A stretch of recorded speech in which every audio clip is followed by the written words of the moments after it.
Hey guys, welcome back. It is your favorite Gimp with a Limp, and I'm here with an overview for you of A Most Fearful Sacrifice, a game by Herman Luttman and published by Flying Pig Games, and this game covers the 3-day Battle of Gettysburg. Now, you guys might have heard me say it before, but I'm not a huge Civil War fan.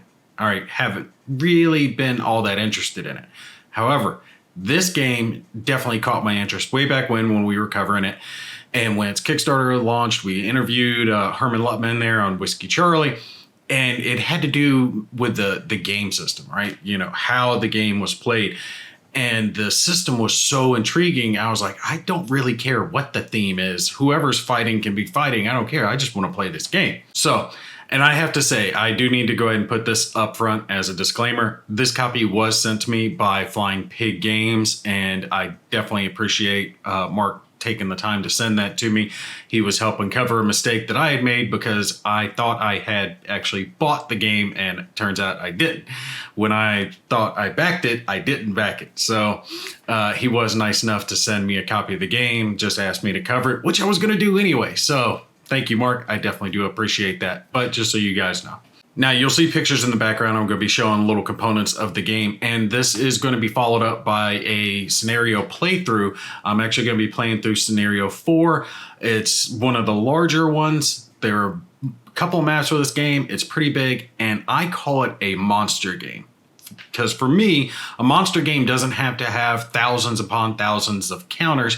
It just has to be relatively large and grand in scope. It's a feel of a game to give it that monster effect.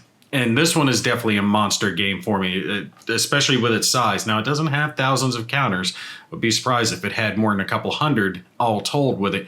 But it definitely has that just grand monster scope and feel to it. It uses what's called the Black Swan system, and this is something based off another game they did at one of their subsidiaries, Tiny Battle Publishing, the Blind Sword system, and it was a devil something. Ah, crap! I should have wrote it down. I forgot the name of it, but a devil game that used that system, and this one is slightly modified off of that, a little different for use here with A Most Fearful Sacrifice. The intent is to allow a larger game, grand scope, to be played easily and streamlined without just buckets of rules that you have to worry about. First off, components are excellent. Across the board, I can't fault it, especially two huge, I mean, the box of this game is just freaking massive. Huge box for the game. I probably would agree with people that it could be just a touch deeper, because when you fold up these two huge mounted maps, they take up a fair amount of space, so you don't really have a whole lot of space left in the box if you want to put like counter trays in there. More often than not, I end up using baggies, which flatten out really well anyway, so it's not going to affect me too much. But if I were using counter trays in this, it probably would be a little bit of a pain in the butt. But the maps are huge. They, like I said, there's two mounted maps, very nicely mounted. And the map itself is beautiful. It's gorgeous. Definitely worth checking out just for the map alone. But these mounted maps are about twice the size, almost, not quite, twice the size of a normal paper wargaming map. I'm getting choked up just thinking about the size of these things. So when you get them both laid out, they're about 4 times the size of like just a single map war game. So the scenario I'm playing is using just the north side of Gettysburg. It has the town of Gettysburg there with it. But that's all I could fit. The whole scenario would just be huge. It'd take up a huge amount of space. Definitely a gorgeous one to see all laid out though. The counters are perfect. They're excellent, thick, pre-rounded, gorgeous counters. You can see them on the screen now. Really easily able to be read. You can tell just by the pictures what they are, whether it's going to be infantry, cavalry, or artillery. And the numbers are just a couple of numbers that you have to really worry about. The top of the counter lets you know what the unit is, so who it's attached to, what corps, division, stuff like that. And the bottom of the counter gives you its stats with its strength points and its cohesion rating. So the strength points is basically how much damage they can do, and the cohesion rating is the quality of the unit, is the way to think about it. The cards, sturdy, definitely will stand up to repeated shuffling that's going to be required, since this does have a card draw mechanic to it. The only thing that I have to hate on is something that I'm sure everyone who's going to play this game is going to hate on. And I'm really wondering if they screwed up somewhere, or the printer screwed up somewhere and made this mistake and it just wasn't caught till the end. But the player aids are ungodly small type. The small type, it's something like 6 or 7 point font. I can barely read it. I have to like bring it right up to my face to try to read what's on these player aids. It's almost impossible. I actually have some bifocals that I pulled out that I use sometimes when I'm painting now to be able to see it a little bit clearer, a little bit closer, get those minute details, and I had to do that just to read it. So yeah, you're absolutely going to have to print off some player aids. There's plenty online right now on BGG if you want to print off some that are much easier to read, and I know Flying Pig is looking into rectifying that. What it seems to me happened is that the printer might have taken what should have been a fold-out player aid and put it on a single sheet player aid, because the size of everything looks like it would have worked very well had they been on a folding player aid instead of crammed down into a single sheet. I'm wondering if that happened. Maybe there was a miscommunication somewhere. But if the only thing I can fault it on is the small print and there's an easy workaround, I'll give them a pass on that one. But yeah, that's definitely going to be an issue. I would like to see Flying Pig do something quickly, some professional PDFs at least put out that people could download, take to a printer and have printed out professionally, something along those lines. All right, so quickly, when it comes to gameplay revolves around this card draw mechanic. And I love card draws, chit draws. I love stuff like that because they lend themselves so well to solitaire play because it gives that random nature. And in your draw deck, you're going to have an assortment of cards. These cards are going to be core draw cards or event cards or CIC cards, fog of war cards, and they each do a little something different. I can't tell you specifically when it comes to events because there's 15 event cards for each different side, the north and the south, and there's going to be random cards drawn. So there's a multitude of those. Just whenever those event cards are drawn, that side will either be able to play that card then or hold on to it later to potentially be played. But they also have the ability to be played as what's called a default action, which is really neat because it gives you just a little something to do. You can take a little mini movement, like a minimum movement, or do one fire action. And in a big battle like that, there's, brigades and divisions and corps, and they're all firing at each other, all this stuff. And you're like, well, what's one unit firing? Well, sometimes you might just need that one unit to get that one last attack off to attack that artillery, or you might just need to get that one hex over to get your guys into a victory point hex or to get them down into a ravine so they can't be shot on the following turn. These event cards are going to allow you to do that. So you can either play them for their stated event or use that default event, which I do like. So it gives you some choices when you get the card, and your opponent isn't going to know right off the bat, he's playing the event. It can be either or. Now, the key thing, though, is the core cards. When you draw these, there's a rolling mechanic, and you're going to roll, and it's going to tell you 1 to 6 what's getting activated. And then potentially you're going to be rolling on the division cards because there's a player aid as well, and you put your division cards there and you put them in order of priority, 1, 2, and 3. 1 guaranteed is going to get activated, 2 maybe get activated, and 3 very, very rarely will they get activated. And that happens at the beginning of the turn, right? Early on. So before cards are even started to be drawn, you have to decide what's more important to you. Which divisions do you need to focus on the most this turn? And then the second most, third most. And I really like how this works. Anything that adds to the random nature, I always gravitate towards because that lends so much more to solitaire play. The not knowing is the key thing. playing both sides to the best of your ability is what solitaire players have done for the longest time. But having that draw, right? So you don't know if it's going to be a Confederate card or a Union card, and then having a roll with it, and then you don't know what's going to activate from the core, and then you don't know what's going to activate from the division. There's so many different layers of random that gets thrown in there, and the possibility to add artillery fire in as well. All that just lends itself to great gameplay, in my opinion.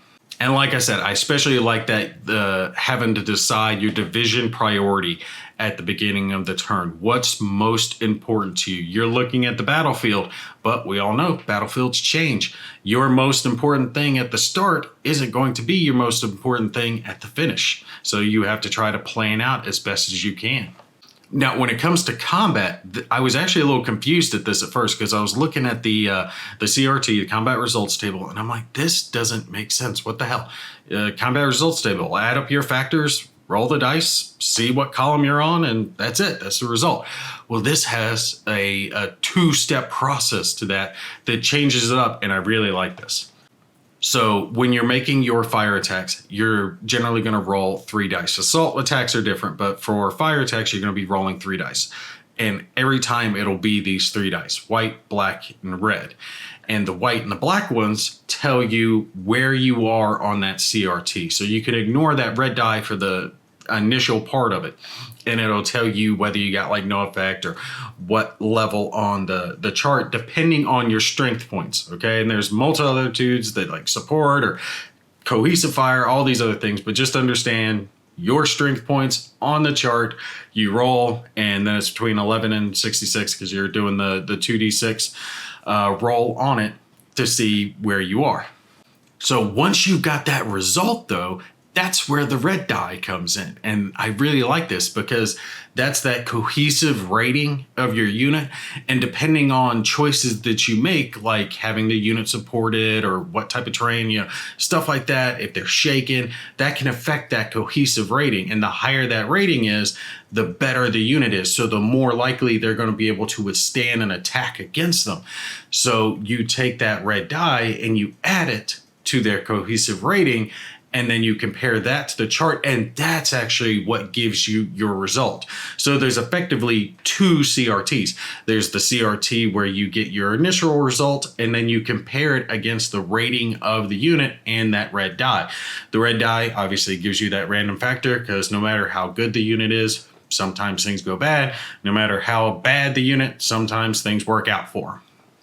And it'll tell you whether or not the unit's going to have to retreat, whether they're going to become shaken, whether they're going to be flipped to their depleted side, if they're going to have to take break tests, if they're gone, they're destroyed, blown up into another dimension, whatever happens to them. And I have to say, I really like this type of combat. I have not played a system that's used something like this before, and I am really looking forward to playing with this and seeing how this 2 combat results table play off of each other. Now, assault combat, which is where you get in there and you're hooking and jabbing, performed roughly the same as the fire combat. There are some differences, like you don't add the red die into it and both sides are attacking at the same time, but we will see that when we start playing the scenario. And the gameplay is generally going to continue like that, back and forth with you drawing cards till the card deck's gone, and each turn being an hour of gameplay, so you can play through short scenario or the whole 3-day battle if you want. And what's really cool is they've actually got rules in there for the overnight sections of gameplay, because that's not going to be the exact same. The commanders are trying to get their troops a little bit of rest. They're trying to get them a little bit of food, maybe build up some berms or some defensive areas. And I really like that because there are places or times of the game and counters to represent all this where your units can kind of dig in a little bit, because everyone doesn't like getting shot. During regular turns, you can always try to throw up a hasty works, is what it's called, basically just putting some branches in front of you. But during the overnight turns, you can actually try to turn that into a breastworks, which actually stays on the board and gives your units even more defense and more modifiers to their cohesive rating, allowing them to withstand fire even that much better. And then you can even have your troops bivouac if they meet the conditions for it. So I really like how they've got the rules changing as the course of the day plays out. You get into that night segment and then you're flipping around the next day and the battle just continues on. And since Gettysburg was so big and both sides had forces pouring in, during all of this going on, you have constant reinforcements coming in. So your card draw pile is going to continually change as units come in. You're going to have new core cards, new event cards, new anything coming into that draw pile. And then your division player aids are also going to have new cards added to them as those units end up joining the battle. So yeah. A most fearful sacrifice, definitely a work of art. I can say that my boy Herman has put a lot of blood, sweat, and tears and love into this. You can tell it's a work of passion and that he really appreciates the theme and the history and everything that goes behind this. And of course, it wouldn't be this video talking about this game if we didn't mention Mr. Rick Barber, who did pass away, unfortunately, but he's the one that drew the map for the game, and it took him, I believe, a year, and he drew it and finished it right before he ended up passing away. But make sure you remember him and wish the best for his family as well. All right, but that's it for this one. This is just a quick overview of how the game's going to work, but make sure you stay tuned for the following videos that I've got coming up where we're going to be playing through Scenario 4, which covers the top half of the Gettysburg map, but plenty of units. We're going to have time to cover all that good stuff in there. Also, a couple things as far as the channel is concerned. I have finally started an Instagram account because it seems like I needed to. So check me out on there if you want, TheGimpyGamer at Instagram or whatever the hell the @ is. So I am on there. I've been posting pictures of Most Fearful and Core Space, and I'm going to start posting pictures of all my stuff now. And like I said, we're still on our subscriber push, so make sure that you subscribe if you have not. Once we hit the big 10K, we will be doing a huge giveaway, so stay tuned for that. All you have to do to be entered for it is see the video when I do the giveaway and be subscribed. That's it. I don't ask for much. All right, but you guys stay tuned and put your comments down below if you have any questions about this game. That's going to be it for me. You guys take care. I'll see you in the next one.